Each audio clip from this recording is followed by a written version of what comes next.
This is Sergeant Betsy Brander-Smith with the National Police Association, and this is the NPA Report.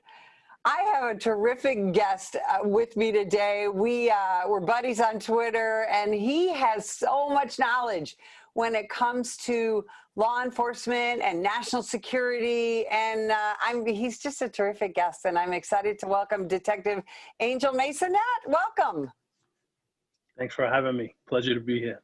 So, Angel, based on your decades of experience and your decades with NYPD, can you explain what Stop and Frisk was and why it was so good for the safety of the citizens of New York and why it's a bad thing that we got rid of it? Can you talk about that a little bit? So Stop and Frisk was basically a tool to get guns off the street, right? As I worked in anti-crime, which is basically plainclothes patrol. I did that for about a year and a half, right around the time where the Amadou Diallo shooting occurred in the Bronx in the 4th-3, the street crime shooting. So we would target areas, high crime areas, right? And the people we stopped usually either A, fit a description, or in my case, I worked in a predominantly Black and Hispanic neighborhood. So the people I stopped were Black and Hispanic. If I was working on Madison Avenue and the bulk of the crimes being committed were by white individuals, I would have been stopping white individuals for stop, question, and frisk, right? The people wanted it there. Most of the community, when they saw us, jumping out of the cars and grabbing people and searching them or speaking to them first, obviously letting them know why we're stopping them. They wanted us there. Most of the community appreciated the work we did, right? Usually we would be sent to a specific area if there was an uptick in shootings or if there was a recent, like a homicide or robbery pattern going on. And it was a really useful tool in getting guns off the street. The perps knew that we would do it. So therefore they would hesitate to walk around armed. Now, as we can see in the city, in New York and other metropolitan areas, right, there's no repercussions for walking around armed, right? They're not afraid of, 3 guys jumping out of an unmarked police car or a taxi that looks like a police car. Now they're looking for blue and whites, right, or whatever color the agency's cars are. And they're not worried about people jumping out in plain clothes because they know they just have to deal with uniformed officers. So obviously it's an uptick in crime, uptick in, violence, and unfortunately, homicides. Well, and when we see this uptick in crime, it's very often in neighborhoods where, people rely on the police, right, to help protect them and protect their children. It just seems so silly to get rid of a tool. How did Stop and Frisk become so politicized? So one of the reasons was what I mentioned before, the Amadou Diallo shooting, right? He was an African immigrant, a taxi driver, and they were addressing a rape pattern in the Bronx. He happened to fit the description. There was a language barrier. They questioned him. He reached, and there was contagious fire, as they like to call it, right? Mm-hmm. One round by one of the officers. Everybody else started shooting. They thought they were getting shot back because it was in a hallway, right? Because the rounds were ricocheting. Boom, boom, boom, boom, boom, boom, boom. Unfortunately, he lost his life. So that brought it into the spotlight. And then, of course, the vultures, right, like Al Sharpton and people of that nature, right, they jump onto the bandwagon and they start saying, well, this is systemically racist stuff. Police are, hunting our people like predators, and we're the so-called meat, for the predators. And it ended up getting crazy and taking on a life of its own. And then, as it moved forward, they ended up getting rid of it in the de Blasio administration. So New York City went from being the safest large city in the United States to now we're seeing a pattern of increased violent crime. We have now everyone gets out, right, on bail. I mean, there is no bail. It must be incredibly frustrating for law enforcement there. Am I correct? Absolutely. So these prosecutors, you'll charge somebody with a violent felony, right, or robbery, whatever the case may be. And before you're done drawing up the paperwork, the next thing you know, the district attorney doesn't consult with you, and they called it in New York, they call it D'ing down the charges. So to go from, let's say, a robbery to they'll knock it down to like a disorderly conduct or criminal trespass, and they'll let the person out. Unfortunately now, where it's progressed, right, because they like to call themselves progressives, right? It's progressed to the point where unless you kill somebody, right, unfortunately, they're not giving you bail. They're letting you out. These repeat offenders constantly, it's a revolving door. You know, they like to say that the justice system is systemically racist, but they're letting these people go without consequences, right? And these are Black and brown people who are committing crimes in Black and brown communities. That's not a racist thing. It's the truth. You know, facts don't care about your feelings. Facts before feelings. And the facts are that in the majority of Black and brown neighborhoods, the people who are committing the crimes are Black and brown people. So, right, they get all this systemically racism stuff that's coming out, and then they end up letting them go because the justice system unfairly treats people who are minorities, and then they go out and who do they terrorize? They terrorize communities of color, right? So it's an oxymoron is what it is. It is, and it's incredibly frustrating. And now we're in the middle of this defund the police movement, nationwide. And you're very well informed when it comes to national policing issues. How is the defund the police movement affecting law enforcement nationwide, and not just law enforcement? How does it affect our citizens, Angel? Everybody. So like I said before, it's the biggest oxymoron there is, right? Because take the LAPD, for example. They're getting rid of their sex crimes investigations unit, right? So now what's going to happen? They're going to have less people because of this defund the police movement. This is defund the police nonsense. They're going to have less trained investigators to address, right, sex crimes. So I have a young daughter, right? I have sisters. I have 5 sisters. Okay. I mean, this is, it's an oxymoron because they're claiming that they're going to take money from the police department and give it towards better training and to help people and communities of color, but they're actually hurting communities of color because the police who are dealing with violent crimes, right, in most metropolitan areas, they're communities of color. So if they're running in and they're dealing with all these crimes in the communities of color, and now you're taking them away, you have no more trained investigators, you have no more resources, you don't have, I mean, it's simple as having the proper radio equipment, having the proper vehicles to respond, having a safe room where you could bring a victim of a sex crime into a room that's, the right color, right, with all the psychology that's involved in interviewing victims of, sex crimes. And you don't have resources for that, right? So now that room will become a broom closet, right? Or something like that. It's just, I mean, it sounds so stupid, but sometimes you have to dumb it down so people can get it.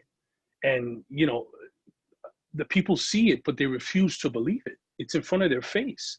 And all it's doing is hurting Black and brown people. That's all it's doing. It's an oxymoron. It's the ultimate oxymoron.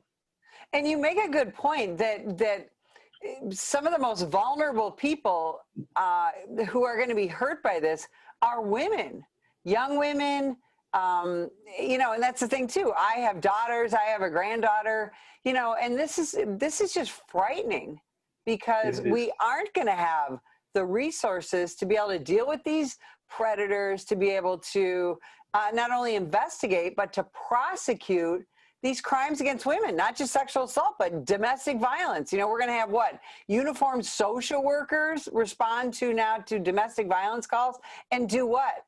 Negotiate a settlement in the household? It's ridiculous. It's ridiculous. Just last week, there was a domestic violence call here in New York City. 2 officers went there. The victim went to the precinct, got them. They went back to the house. And what ends up happening? They both get shot, right? And then they end up having a shootout with the perpetrator, right? The abuser who was in the home, who happened to have a firearm. What's a licensed therapist going to do in that situation? And it's certainly not to diminish the work that they do, right? It's important work to work together, right, in conjunction with the police department. to have a collaboration so that at the end of the day, you take them to victim services and you have therapists that deal with them. But on a street level, it can't happen. It can't happen. It's too dangerous. It goes from 0 to 100, and you know this. I'm preaching to the choir. 0 to 100 in a split second. The caca hits the fan, and life changing decisions. And you can't have a therapist doing that in the street. It just doesn't make sense. Exactly. And, I mean, and you and I have been involved in law enforcement for so long, and we got involved in this because we wanted to help people. We wanted to help our communities. And now, do you think people are leaving this profession? I mean, what do you see in New York and around the country? Absolutely. So in New York, I mean, there's 40 cops a day retiring. Basically, they've had to turn police officers away and say, hey, you got to come back another day or in a week or 2 weeks. People are doing what's called 20 and out, right? Before, like when I was on the Joint Terrorism Task Force, before I retired, I was going to do 35 years. I ended up, leaving to go to the private sector, but, because I kind of saw the writing on the wall. But this is what's happening, right? It's getting progressively worse. So police are saying, well, I can't be proactive. Anything and everything I do is scrutinized, right? We're under a complete microscope. We are the most marginalized members of society right now. And I'll argue that point with anyone. Police officers are the most marginalized members of society right now. They are critiqued like nobody's business. I'm risking my pension, I'm risking my livelihood, and ultimately I'm risking my life, right? Because when I go into a situation where I may have to use deadly physical force, that split second where I say, wait a second, the camera's watching, did I do everything I had to do? Lights out, you're done, you're gone. And so, yeah, they're leaving in droves. It's really, really sad. And then now the next challenge is going to be to get the young people who want to make a difference, who want to make a change, who still believe in law and order, because there are a lot of young people out there that still do, to get them to pick up the ball and run with it. And there's problems in recruiting across the country. Okay, nobody wants to become a cop because of all the reasons I explained before. They have this college requirement to which when I became a cop in 1992, all I had was a high school diploma. I think, and I came from the inner city. Okay, I grew up in the Bronx. My grandparents lived in the projects. That was my summer home in the housing projects in the South Bronx, Patterson houses. But I was street smart, so it made me a better cop, I think. Now you got kids, now you're requiring this college. Why? College doesn't make you a better patrol officer. Maybe to get into management, I can see it, but to become a cop, what do you need college for? So you can't get kids in the inner city who can't afford to go to college, like myself. I couldn't go to college because I had to work to help my mother pay the bills. Mm-hmm. So if they had college requirement back then, guess what? I wouldn't have been a cop. So it's a horrible challenge. Exactly. And now we can't even, it's hard to get people to come and commit to being an inner city cop where they grew up. I know one of the things we're seeing is people, if they're able to, they go west or they go south. They go to places where law and order, places like Florida or Arizona or Wyoming, where law and order is still a thing. And so is New York and Chicago and LA, are they going to run out of cops eventually? I mean, so when I got on the job, there was about 38,000 of us, right? They like to say that we were like the third largest army in the free world, the NYPD. Now there's about 33,000. So you're talking about 27 years ago, 28 years ago. I mean, the numbers are dwindling and we're going to end up running. So what happens is, right, then they're going to start having to forget about college. They're going to have to start, lowering the requirements, right? The qualifications that you're going to need. So a person that's going to go to a psychological evaluation, whereas before, when you had people kicking the door down to take the job, they were going to be they were going to be disqualified. Now it's like, oh, well, the person, whatever criteria doesn't actually meet it, but we're desperate. So we're going to we need a warm body in a uniform on a patrol car. And that's just what they're going to do. They're going to put a warm body in the job someone who's not qualified, someone who's never had to use their hands to get into a physical altercation in their life, and someone who's going to put themselves, their fellow officers, and the public at a greater risk. So again, it's another oxymoron. They're hurting Black and brown communities, and they're claiming that they're helping, and it's not helping. It's not. Yeah, it's all incredibly frustrating. And when we talk about, for example, in New York, NYPD just has to deal with so many different things. And you were on the Joint Terrorism Task Force. One of the things you don't hear a lot of talk about anymore is radical Islam. Are we at risk, at continued risk for terrorism attacks in this country? Or has that all just gone away when we talk about defunding the police now? Well, we know it's kind of a rhetorical question. We know it's not going away. These people are watching us and they're salivating, chomping at the bit. They love it. The political climate in this country is totally out of control. The hatred, the disdain for law enforcement is totally out of control. These people are salivating, chomping at the bit, and waiting for an opportunity to get at us when we least expect it. Just like they caught us with our pants down on September 11th. They're waiting for another opportunity, trust and believe. They're relishing in the fact that we're rotting from within and we're eating our own. There are so many plots and so many things that are disrupted by the intelligence community in this country, with the help of the local Joint Terrorism Task Force, the various offices in the country, that the public has no idea. And all this stuff, this defunding the police, guess what? It costs a lot of money to send what they call a TFO, a task force officer, from a small, police department in rural California to send them, to detail them out to the Joint Terrorism Task Force, in LA or in Sacramento or wherever it is. It costs money, and you get no money, you get no cops, you get no TFOs, you get no police. So there are no task force officers on the JTTF, and it ends up elevating itself, right? There's no help from local law enforcement, and the threat for terrorism, domestic, foreign, and domestic, is real. It's never going to go away.